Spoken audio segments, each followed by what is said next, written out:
ಯಾವುದೋ ಒಂದೇ ತರಹದ ಮಾನಸಿಕ ಒತ್ತಡಕ್ಕೆ ಒಳಗಾಗಿ ಪ್ರಜ್ಞೆ ಕಳ್ಕೊಂಡಿದ್ದಾರೆ. ಹೌದಾ ಸರ್?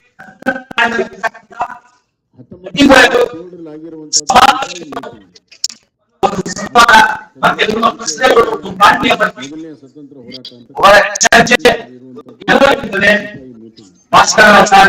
ನಮ್ಮ ಪಕ್ಷ ಮುಖಂಡರು ಮುಖಂಡರು ಈ ಚರ್ಚೆ ಒಂದು ಕನ್ನಡದ ನಾಡಿನ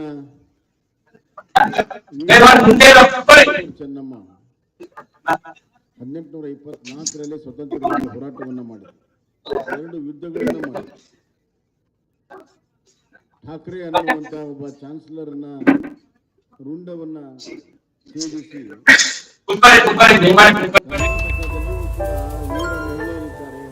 ಸ್ವತಂತ್ರ ಹೋರಾಟಕ್ಕಾಗಿ ಎಲ್ಲ ರೀತಿಯ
ನಾನು ಅಂಡಮಾನ್ ವಿರೋಧ ಮಾಡ್ತೀರಾ? ಕರ್ನಾಟಕದಲ್ಲಿ 30 ವರ್ಷ ಸುಮಾರು 1.25 ಲಕ್ಷ ಕೋಟಿ ಹಣ ಯಾವೊಂದು ಸಕ್ಸಸ್ ಆಗಿಲ್ಲ. 1.25 ಕೋಟಿ ನಮ್ದು ಪ್ರಜೆಗಳ ಹಣ ಹೋಗ್ಬಿಡ್ತದ, ಅದೇ 1.25 ಕೋಟಿ ಇದು ಸಣ್ಣ ಉದಾಹರಣೆ. ಆ ರೀತಿ 75% ಹಣ ಇವತ್ತು ಭ್ರಷ್ಟಾಚಾರ ಜಗತ್ತಲ್ಲಿ ಏನಾಗುತ್ತೆ ಅಂತ ನೀವು ಒಂದು ಕೂಡ ಕರಗಲಿಲ್ಲ. ಒಂದು ಸ್ವತಂತ್ರ ಹೋರಾಟ ಸುಲಭದಲ್ಲಿ ಬರೋದಿಲ್ಲ. ನಾವು ಎಲ್ಲ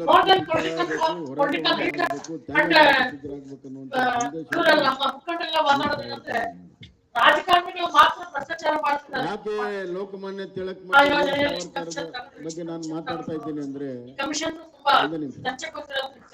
ಈ ಸ್ವತಂತ್ರ ಹೋರಾಟದ ಸ್ವತಂತ್ರ ಜನ್ಮ ಸಿದ್ಧ ಹಕ್ಕಾಗಬೇಕಾದ್ರೆ 7 ಜನ ಐಎಎಸ್ ಅಧಿಕಾರಿಗಳು, 23 ಜನ ಹಿರಿಯ ಪೊಲೀಸ್ ಅಧಿಕಾರಿಗಳು, ಸುಮಾರು 140 ಜನ ಅತಂತ್ರ ಒಟ್ಟಾರೆ ಕಂದಾಯ, ಸರ್ವೆ ಮತ್ತು ಬೇರೆ ಇಲಾಖೆಯಲ್ಲಿ 2600 ಜನ ಆ ಒಂದು ಅಕ್ರಮ ಗಣಿಗಾರಿಕೆಯಲ್ಲಿ ಭಾಗಿಯಾಗಿದ್ದಾರೆ. ಹೀಗಾಗಿ ಐಎಎಸ್ ಅಧಿಕಾರಿಗೆ ಪನಿಷ್ಮೆಂಟ್ ಆಗಿದ್ದು ನೋಡಿಲ್ಲ, ನಮಸ್ಕಾರಗಳು, ಐಪಿಎಸ್ ಅಧಿಕಾರಿಗೆ ಪನಿಷ್ಮೆಂಟ್ ಆಗಿದ್ದು ನೋಡಿಲ್ಲ, ಸಣ್ಣ ಪುಟ್ಟವರಾಗಿ ವಿಲೇಜ್ ಅಕೌಂಟೆಂಟ್ ಆದಾಯ ಮೊದಲು ಸ್ವತಂತ್ರ ಪಡಿಬೇಕು ಮಾಡಿದಂತ ಈ ಎಲ್ಲ ಹಿರಿಯರಿಗೆ ಯಾಕೆ ಅಧಿಕಾರಿಗಳು ಮಾಡ್ತಾರೆ ಅಂತ ಈ ಭ್ರಷ್ಟಾಚಾರವನ್ನ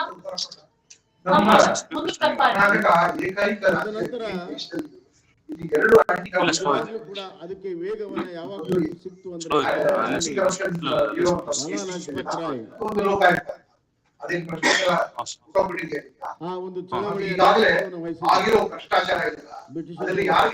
ಗಮನಕಾರಿಯಾಗಿ ಅವರನ್ನ ಲಾಠಿಯಿಂದ ಹೊಡೆದು ನೀವು ಆಗಿರೋ ಅಪರಾಧ ಮಾಧ್ಯಮದಲ್ಲಿ ಬಿಟ್ಟರೆ ಅಲ್ಲಿಗೆ ಮುಗಿದೋಯ್ತು. ಅದಕ್ಕಿಂತ ಮುಂದೆ ತನಿಖೆ ಮುಕ್ತವಾಗಿ ದೋಷಾರೋಪಣಾ ಪಟ್ಟಿ ಕೊಟ್ಟು ಸ್ಯಾಂಕ್ಷನ್ ಕೊಡೋದೇ ಇಲ್ಲ. ಯಾಕೆ ಕೊಡೋದಿಲ್ಲ? ಯಾಕೆಂದ್ರೆ ಕೊಡಕ್ ಹೋದ್ರೆ ಈ ಅಧಿಕಾರಿಗಳು ಬಾಯಿ ಬಿಟ್ರೆ ಇನ್ನೂ ಒಂದಿಷ್ಟು ಜನ ರಾಜಕಾರಣಿಗಳು ಒಳಗೆ ಹೋಗ್ತಾರೆ. ಸ್ವಲ್ಪ ಅಲ್ಲಿಗೆ ಮಟ್ಟ ಆಗ್ತದೆ. ಚಂದ್ರಶೇಖರ್ ಸೊ ಅದಕ್ಕೆ ಪರಸ್ಪರ ಹೊಂದಾಣಿಕೆ. ಮತ್ತೆ ಇನ್ನೊಂದು ಹೇಳ್ತೀನಿ, ಯಾವ ಅಧಿಕಾರಿ ಕರ್ನಾಟಕದಲ್ಲಿ ಸರ್ಕಾರಿ ಅಧಿಕಾರಿಗಳು ಯಾವ ಸರ್ಕಾರಿ ಅಧಿಕಾರಿಗಳು ಭ್ರಷ್ಟಾಚಾರ ಮಾಡಕ್ಕೆ ಧೈರ್ಯ ಇಲ್ಲ.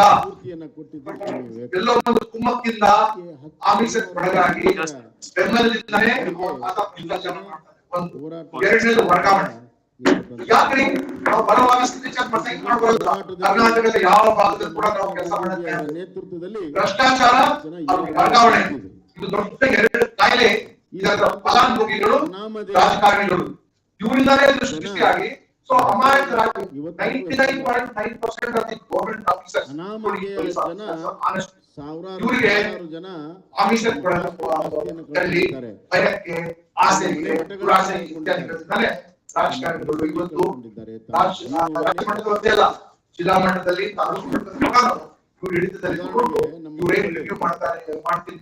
12 ವರ್ಷದ ಅದರಿಂದ ಈ ಪರ್ಸೆಂಟೇಜ್ ನಾವೆಲ್ಲ ಹೇಳ್ತಾ ಇರೋದು, ನೀವೆಲ್ಲ ಹೇಳ್ತಾ ಇರೋದು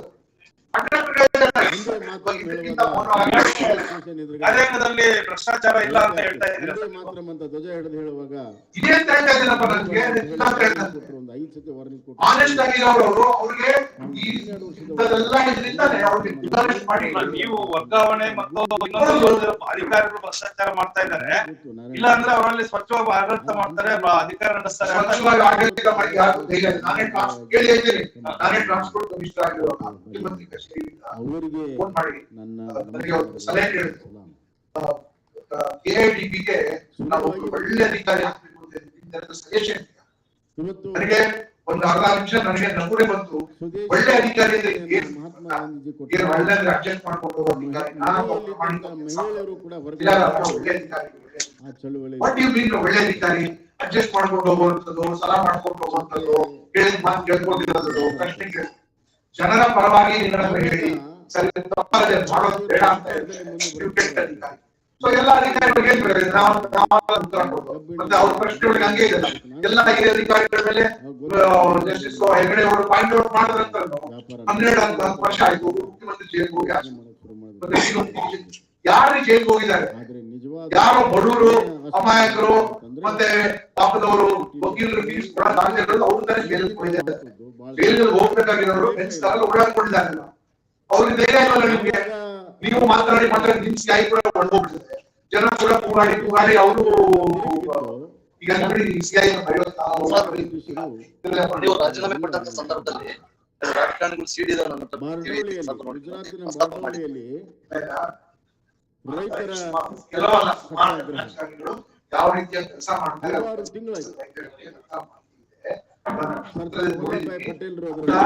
ರಾಜಕಾರಣದಲ್ಲಿ ಅಥವಾ ಅನ್ನ ಆಡಳಿತ ಪೂಜ್ಯ ಮಹಾತ್ಮ ಕೂತ್ಕೊಂಡು ನಿಮ್ ಸಿಡಿ ಯಾವಾಗ ಅಂತ ಸಮಯನೂ ಇಲ್ಲ. ರಾಜಕಾರಣಿಗಳಿಗೆ ತಿರುಗಿ ಬಿದ್ದಾಗ ಸಿಡಿ ವ್ಯಾಪಾರ ನಾವೇನ್ ಹೇಳೋ ಅವಶ್ಯಕತೆ ಇಲ್ಲ. 18 ಜನ ಹೋಗಿದ್ದಾರೆ ಹೈಕೋರ್ಟ್ ಬಾಗಿಲು ಕಟ್ಬಿಟ್ಟು ನಮ್ ಸಿಡಿ ಬಿಡುಗಡೆ ಮಾಡುವಾಗ ಅವರೇ ಹೋಗಿದ್ದಾರೆ. ನಾವೇನ್ ಹೇಳೋ ಚಂಪಾರನ್ ಜಿಲ್ಲೆಯಲ್ಲಿ ಚಹಾಪೋಟದ ಕಾರ್ಮಿಕರು ತಿರುಗಿ ಬಿದ್ದರು. ಇಂಡಿಗೋ ಚಳವಳಿ ಅಂತಾರೆ. ಚಂದ್ರಶೇಖರ್ ಆ ಚಳವಳಿಯಲ್ಲಿ ದೊಡ್ಡ ಪ್ರಮಾಣದಲ್ಲಿ ಕಾರ್ಮಿಕರ ಸಂಘಟನೆಯಾಗಿ ದೊಡ್ಡ ಚಳವಳಿ ಆಯ್ತು. ನಾವೇ ಪಕ್ಷ ಎಫ್ಐಆರ್ ಮಾಡಿ ತನಿಖೆ ಮಾಡಿ ಸತ್ಯ ಹೊರಗಡೆ ಬರ್ಲಿ ನಾನೇ ಡಿಮಾಂಡ್ ಮಾಡಿದ್ದೀನಿ. ಮಾಡ್ತೀನಿ ಫಸ್ಟ್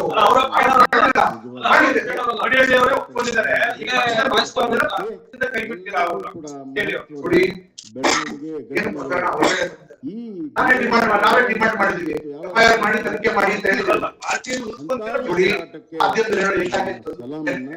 ಮಾಧ್ಯಮದಲ್ಲಿ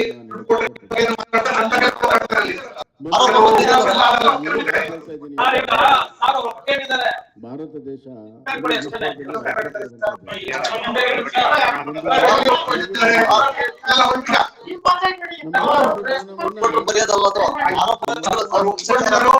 ಯಾರ ಮುಂದೆ ಒಪ್ಪಿಕೊಂಡಿದ್ದಾರೆ ಎಲ್ಲಿ ಒಪ್ಪಿಕೊಂಡಿದ್ದಾರೆ ನೋಡ್ಬಿಟ್ಟು ಪಕ್ಷ ತೀರ್ಮಾನ ವರ್ಷ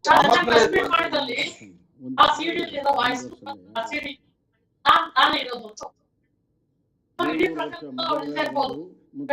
ವರ್ಷ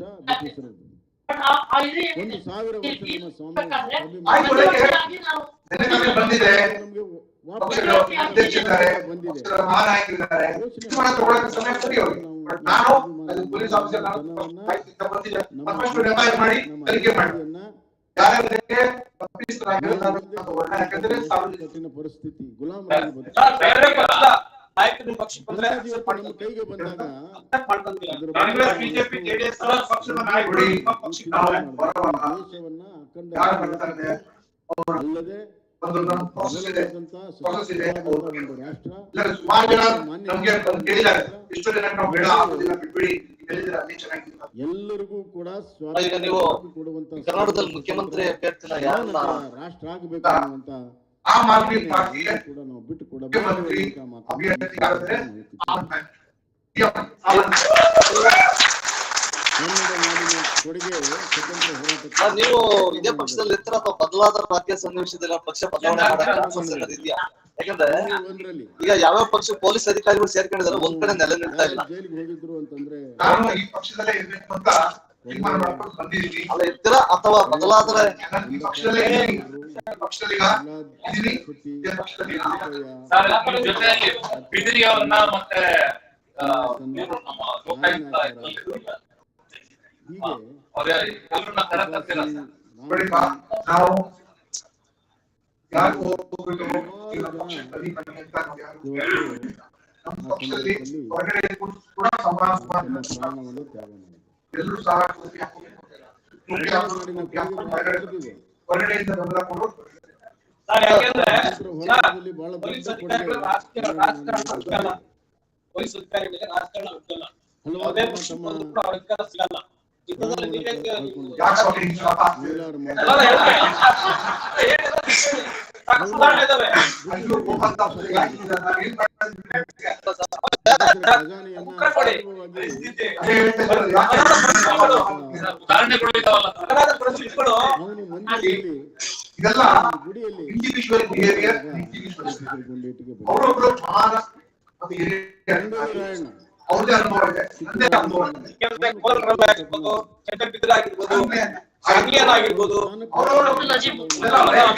ಅದೆಲ್ಲ ಅವ್ರದ್ದು ವೈಯಕ್ತಿಕವಾದ ತೀರ್ಮಾನ. ಆಮೇಲೆ ಸರ್ ತುಮಕೂರು ಜಿಲ್ಲೆಯಲ್ಲಿ ಕೆಲವು ಮಾಜಿ ಶಾಸಕರು ಮಾಜಿ ಸಂಸದರುಗಳೆಲ್ಲ ಭೇಟಿ ಮಾಡಿದ್ರು ಪಕ್ಷಕ್ಕೆ ಆಹ್ವಾನ ಮಾಡಕ್ಕೆ.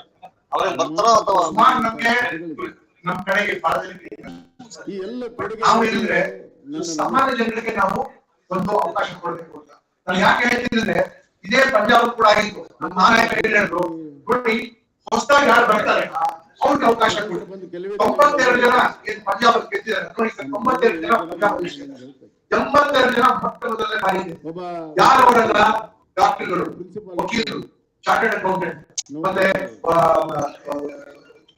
ರೈತರು, ಪತ್ರಕರ್ತರು, ಮತ್ತೆ ಸಾಮಾನ್ಯವಾಗಿ ಒಂದ್ ಕಡೆ ರಿಟೈರ್ ಆಗಿ ಬಂದವರು, ಮತ್ತೆ ಸ್ಕೂಲ್ ಟೀಚರ್ಸ್, ಇಂಥವ್ರು ಮುಂದೆ ಬಂದಿದ್ದಾರೆ ಹೊರತು ನಾವು ಬೇರೆ ಪಕ್ಷದಲ್ಲಿ ಇರೋ 2-3 ಬಾರಿ MLA ಆಗೋರು ಅಥವಾ ಅಲ್ಲಿ ಭ್ರಷ್ಟಾಚಾರಕ್ಕೆ ಗುರಿಯಾಗಿ ಕೇಸ್ಗಳಾಗಿ ಅಂತವ್ರಿಗೆ ನಾವೇನಂದ್ರೆ ಅಲ್ಲಿ ಹೇಳಿದ್ರಲ್ಲ, ಏನು ರಾಜಕೀಯ ಅನಾಥಾಲಯ ಅಲ್ಲ. ಅವಾಗ ಪ್ರಿನ್ಸಿಪಾಲ್ರು ಕೊನೆ ಕ್ವಶನ್. ಎಷ್ಟು ಸೀಟ್ ಗೆಲ್ಲ ನಿರೀಕ್ಷೆ ಇದೆ ನಿಮ್ಮ ಪಾರ್ಟಿ?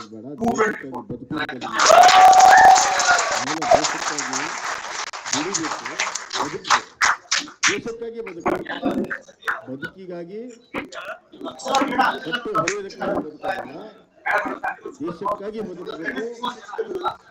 ಸ್ವಾವಲಂಬನೆ ಆಗುವ ಮುಖಾಂತರ ಎಲ್ಲರೂ ಸ್ವಾವಲಂಬನೆ ಆಗುವ ಮುಖಾಂತರ ಸ್ವಾಭಿಮಾನಿಗಳಾಗಬೇಕು. ಸ್ವಾಭಿಮಾನಿಗಳ ಜನಸಂಖ್ಯೆ ಇರುವಂತ ರಾಷ್ಟ್ರ ಸ್ವಾಭಿಮಾನ. ಒಂದು ಕಾಲದಲ್ಲಿ ಆಹಾರಕ್ಕಾಗಿ ನಾವು ಬೇರೆ ದೇಶಗಳಿಗೆ ಕೈ ಇವತ್ತು ಬೇರೆ ದೇಶ ಸಂಕಷ್ಟದಲ್ಲಿದ್ದಾಗ ಆಹಾರ ಕೊಡುವಂತಹ ಪರಿಸ್ಥಿತಿ ನಮಗೆ ಯಾವ ದೇಶ ಆಹಾರದಲ್ಲಿ ಸ್ವಾವಲಂಬನೆ ಆಗ್ತದೆ ಅದು ಮಾತ್ರ ಸ್ವಾಭಿಮಾನ ದೇಶ ಆಗ್ತದೆ. ಇವತ್ತು ಬಲಿಷ್ಠ ಭಾರತದ ಕಲ್ಪನೆಯನ್ನು ನರೇಂದ್ರ ಮೋದಿ ಸ್ವತಂತ್ರ ಹೋರಾಟದ ಆಜಾದಿ ಅಮೃತ್ ಮಹೋತ್ಸವ ಕರೆ ಕೊಟ್ಟು ನೀವು ಒಂದು ಯೂತ್ ಟೀಮ್ ಕಟ್ಟಿದ್ದೀರಾ, ನೀವು ಯೂತ್ ಇದ್ದೀರಾ, ಇದರ ರಹಸ್ಯ ಏನು? ಹಲವಾರು ಯಾರು ಹೇಳಲ್ಲ. ಜನರ ಏಳಿಗೆಗಾಗಿ ಹಲವಾರು ಅಭಿವೃದ್ಧಿ ಕಾರ್ಯಕ್ರಮಗಳನ್ನು ಮಾಡಿ ಸರ್, ಡಾಕ್ಟರ್ ಮುರಳೀಧರ್ ಅಂತ ಬನ್ನಿ. ಮುಂದಿನ ಆಜಾದಿ ಅಮೃತ್ ಕಾಲ್ 25 ವರ್ಷ 100 ವರ್ಷ ಅಂದ್ರೆ 2047 25 ವರ್ಷ ಅಮೃತ ಕಾಲ ಅಂತ ಹೆಸರು. ಈ ದೇಶಕ್ಕೆ ಅಮೃತ ಕಾಲ ಬರ್ತಾ ಇದೆ. ಭಾವನಾಸ್ಪತ್ರೆ ಅಂತ ಕಟ್ಕೊಂಡು ದುಡ್ಡಿನ ಜೊತೆಗೆ ಈ ದೇಶದಲ್ಲಿ ಬಡವರಿಗೆಲ್ಲ ಒಳ್ಳೆ ಸೇವೆ ಮಾಡ್ತಾ ಇದ್ದಾರೆ. ತುಂಬಾ ಒಳ್ಳೆ ಸೇವೆ ಇದೆ ಡಾಕ್ಟರ್ ಅನ್ನುವಂತ ಒಂದು ವಿಷನ್ ಅನ್ನ ಇಟ್ಕೊಂಡು ಕಲ್ಪನೆಯನ್ನು ಇಟ್ಕೊಂಡು ಅಮೃತ ಕಾಲ ಅನ್ನುವಂತ ರಾಜಕಾರಣಿ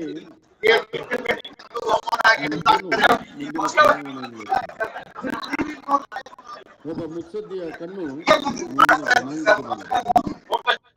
ಇವತ್ತು ನಮಗೆ ಒಬ್ಬ ಮುತ್ಸದ್ದಿ ಪ್ರಧಾನಿ ಸಿಕ್ಕಿದ್ದಾರೆ. ಮುಂದಿನ ನಾನಿದ್ದಾಗ ಏನೂ ಅಲ್ಲ, ನಾನು ಇಲ್ಲಿಗೆ ಕಾರಣದಿಂದಲೂ ಕೂಡ ನನ್ನ ದೇಶ ನನ್ನ ನಾಡು ಬಲಿಷ್ಠವಾಗಬೇಕು. ಯಾವ ಜನ್ಮ ಭೂಮಿಯಲ್ಲಿ ನಾನು ಹುಟ್ಟಿದ್ದೇನೋ ಆ ಶ್ರೇಷ್ಠ ಆಗಬೇಕು ಕಲ್ಪನೆ ಸಿಕ್ಕಿದ್ದಾರೆ. ಬಂಧುಗಳೇ, ನಮ್ಮ ಬದುಕಿರುವಂತದ್ದು ತಾಯಿ ಗರ್ಭದಿಂದ ಭೂತಾಯಿ ಗರ್ಭದವರೆಗೆ. ಈ ಮಧ್ಯೆ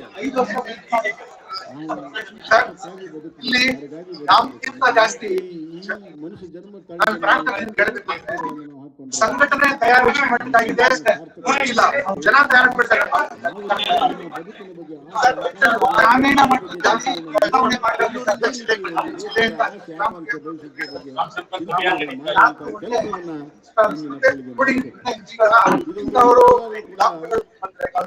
ಬಹಳ ಮಹತ್ವದ ಘಟ್ಟ.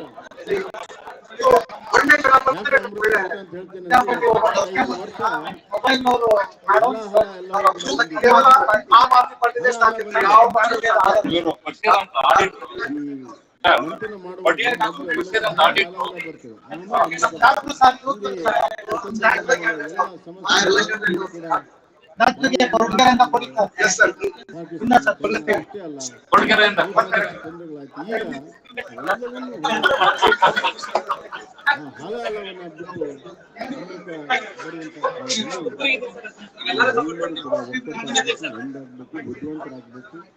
ದೇಶದ ಬಗ್ಗೆ ಅಭಿಮಾನ ಮೂಡಿ ನಮ್ಮ ಬದುಕನ್ನು ನಡೆಸೋದಕ್ಕೆ ನಾವೆಲ್ಲರೂ ಕೂಡ ಕೆಲಸವನ್ನು ಮಾಡಬೇಕು.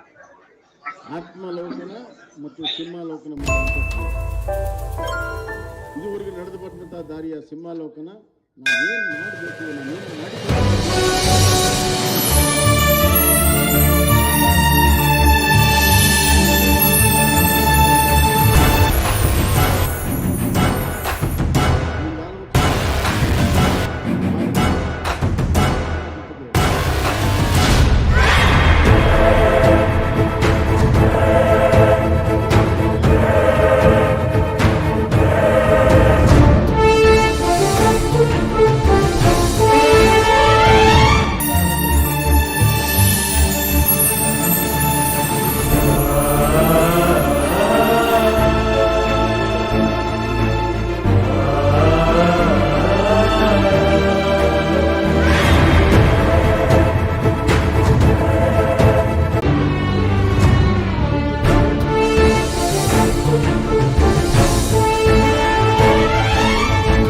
ಎಕಾನಮಿಯಲ್ಲಿ ಬಹಳ ದೊಡ್ಡ ಕೊಡುಗೆ ಕರ್ನಾಟಕದ ಆಗ್ತದೆ, ನಂಗೆ ವಿಶ್ವಾಸ ಇದೆ.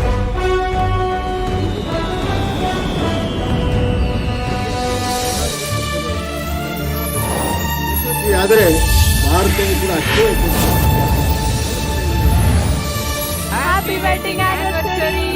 ನಮ್ಮಿ ಜಗದ ಮೊದಲ ದೇವರು ನೀವು, ನಿಮ್ಮಯ ಉಸಿರಿನ ಕುಡಿಗಳು ನಾವು.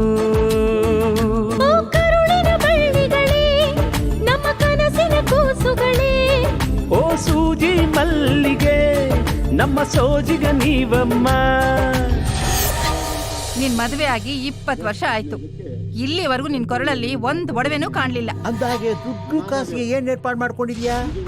ನಿನ್ನ ಅಕೌಂಟ್ ನಿಂದ ನನ್ನ ಅಕೌಂಟ್ಗೆ 20,000 ಟ್ರಾನ್ಸ್ಫರ್ ಮಾಡೋಕ್ ಹೇಳಿದ್ನಲ್ಲ, ಯಾಕೆ ಮಾಡ್ಲಿಲ್ಲ? ಅದ್ರಲ್ಲಿ ಏನ್ ಕಾಪಿ ಇದೆಯಾ? ಇಲ್ಲ ನನ್ನನ್ನೇನಾದ್ರೂ ಮುಗಿಸ್ಬೇಕು ಅಂತ ವಿಸಾಗಿಸ ಹಾಕಿದೀಯಾ?